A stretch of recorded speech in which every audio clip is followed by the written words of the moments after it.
স্বাগতম আপনাদেরকে নতুন ভিডিওতে। ফ্রাইডেতে ঘুরতে যাওয়া হয় রেগুলারই প্রায়, তো প্রতিদিনের মতো বা প্রতি ফ্রাইডের মতো আজকেও আমরা ঘুরতে বেরিয়েছিলাম। নতুন ভিডিওতে আপনাদেরকে স্বাগতম। আজকে আমরা গিয়েছিলাম মাঝদিহি চা বাগান, ভৈরব, শ্রীমঙ্গল, সিলেট। কুলাউড়া থেকে সিএনজি ভাড়া করে রিজার্ভ করে আমরা ঘুরতে বেরিয়েছিলাম।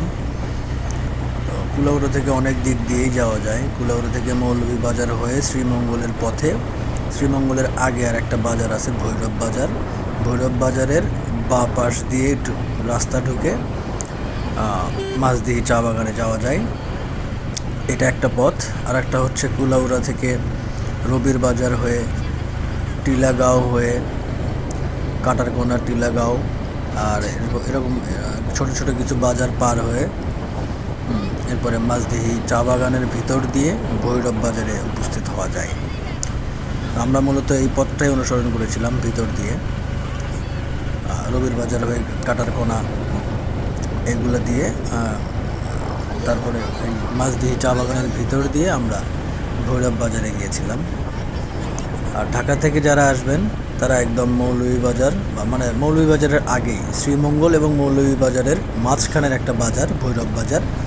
সে ভৈরব বাজারের বাজার থেকে ডান পাশে পড়বে রাস্তাটা। আপনাদের ঢাকা থেকে আসলে ডান পাশের রাস্তা দিয়ে একটু ঢুকলেই মাঝদিহি চা বাগান শুরু হবে এবং অনেক দূর। ভিডিওতে মাত্র কয়েক মিনিট বা 12-13 মিনিট আসছে।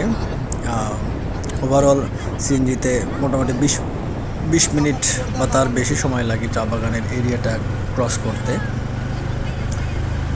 মাঝে মাঝে আপনারা চাইলে দাঁড়াতে পারেন, ভিডিওগ্রাফি করতে পারেন, ফটোগ্রাফি করতে পারেন, মানে স্বাধীনতা আছে, কোনো বাধা নিষেধ নাই। চাইলে পাহাড়ে উঠতে পারবেন, টিলাগুলোতে উঠতে পারবেন, আরও অনেক কিছু আছে দেখার। ভিতরের দিকে ঢুকতে পারবেন।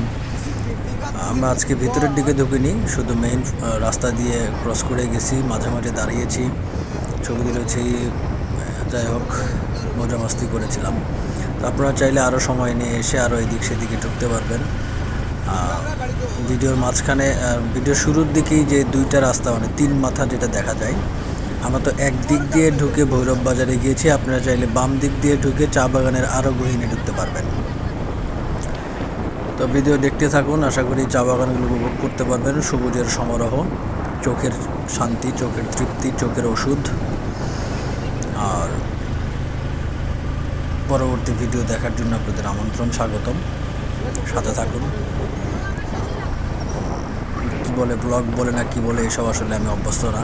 আমি আমার মনের আনন্দে ঘুরি, আশেপাশে যেহেতু ঘোরার স্পট আছে ঘুরি, দেখি, টুকটাক ভিডিও করি, চিন্তা করি আপনাদের দেখাই।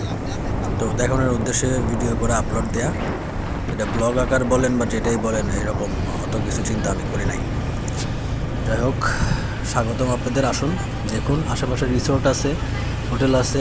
ঢাকা থেকে বা বাইরে থেকে, সিলেটের বাইরে থেকে যারা আসবেন তারা রিসোর্টগুলোতে থেকে ঘুরতে পারবেন। এবং এখান থেকে শ্রীমঙ্গল কাছে, মৌলভীবাজার শহর কাছে, তো সব দিকেই মোটামুটি মুভ করা পসিবল। শ্রীমঙ্গলের রিসোর্টগুলোতে থাকতে পারেন, আবাসিক হোটেলগুলোতে থাকতে পারেন। ইভেন এটার আশেপাশেও, এই চা বাগানের আশেপাশেও রিসোর্ট আছে।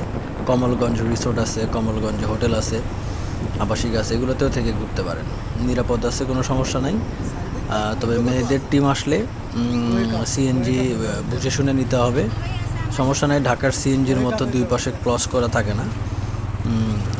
সামনে বসার দরকার নেই, পিছনে 3 জনের হিসেবে আসবেন, তাহলে হচ্ছে ঘুরবেন এবং সন্ধ্যার মধ্যে ব্যাক করবেন। আর ছেলে মেয়ে সবাই মিক্সড করে আসলে কোনো ভয় নাই, সমস্যা নাই, সেফটি আছে আশা করি। এই তো, টাটকা চা খাবেন, ভালো চা পাওয়া যায়। মৌলভীবাজারে ভালো কিছু জায়গা আছে, ভালো চা পাওয়া যায়। কাটারকোনা বাজারে একটা চার স্টল আছে, নামটা হচ্ছে বলে মৌচাকের চা স্টল, এটা ভালো। কাটারকোনা বাজার বলে এটা। আপনার এই স্পট থেকে, মানে মাঝদিহি স্পট থেকে অনেক দূরে, এখানে আপনারা আসতে পারবেন না, কুলাউড়ার কাছাকাছি। আর শ্রীমঙ্গলে তো চায়ের অনেক জায়গা আছে, আপনাদের প্রিয় নীলকণ্ঠ, যে ওটা তো আছেই। নীলকণ্ঠের 7 রঙের চা, যদিও ওটা চা না, চায়ের সিরাপ থাকে। আপনারা মালাই চা খেতে পারেন। মালাই চা, ওদের মালাই চা ভালোই। কী বলে ওটাকে, নাম কি যেন বললাম। তো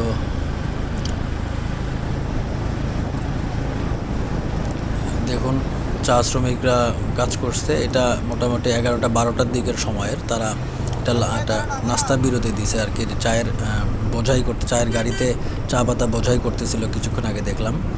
চা শ্রমিকরা চা পাতা নিয়ে এসে ওখানে জমা দিছে, সেগুলো আবার গাড়িতে বোঝাই হচ্ছে, ওগুলো আবার কারখানাতে যাবে। আর চা শ্রমিকরা এই যে এখানে পাত্তি চানা দিয়ে রুটি খাচ্ছে, বা রুটি দিয়ে চার সাথে মিক্সড করে, বা চা দিয়ে রুটি খাচ্ছে আর কি। কখনো খাইছেন কিনা জানি না, তবে আমার দুধ চা দিয়ে রুটি খাইতে, পরোটা খাইতে, তেল ছাড়া পরোটা যেটা আর কি, তেল ছাড়া পরোটা দিয়ে চা, দুধ চা, অথবা নান দিয়ে দুধ চা, আই লাভ ইট, ভালো লাগে। এখানে এসেই শিখছি, ভালো লাগে আর কি। এটা যদিও সবাই খায় না, ঐতিহ্য এরকম কিছু না, চা শ্রমিকরা খায়, অনেকেই খায়। আমি এখানে এসে দেখছিলাম এবং তারপরে ট্রাই করছি, আমার ভালো লাগছে। আপনারা চাইলে দুধ চা দিয়ে নান বা তেল ছাড়া পরোটা চা টেস্ট করতে পারেন, ভালো লাগবে। এখানে চা শ্রমিকরা মূলত পাত্তি ছানা দিয়ে রুটি দিয়ে, পরোটা দিয়ে খায়, চাউলের রুটি দিয়ে বেশি ভালো লাগে আর কি। এনারা এগুলাই খায়। পাত্তি ছানার রেসিপি আমার ইউটিউব চ্যানেলে আছে। আমরা একবার পাত্তি ছানা করে খাইছিলাম, চা পাতার পাত্তি ছানা বলে। এটার রেসিপি ফর্মুলা সব ভিডিওতে দেয়া আছে, দেখে নিতে পারেন, চাইলে ট্রাই করতে পারেন। বা কখনো এই অঞ্চলে ঘুরতে আসলে বেশি লাগে না, অল্প কিছু চা পাতা, কচি চা পাতা, 2টি করে 1টি পাতা, যে কচি চা পাতা কালেকশন করে বাসায় নিয়ে গিয়ে আপনারা ট্রাই করতে পারেন। ভিডিওটা দেখেন, ভালো লাগবে। আর এই তো, আসলে বগর বগর করতে ভালো লাগে না, কিছু বলতে হয়। গান টান অ্যাড করলে আবার পায়ের কী বলে ওটাকে, আটকায় দেয় ভিডিও। তো কিছু বগর বগর করলাম, শুনেন, দেখেন, ভালো লাগবে। Tata, till then take care, दुआ में याद रखना, फिर मिलेंगे चलते चलते।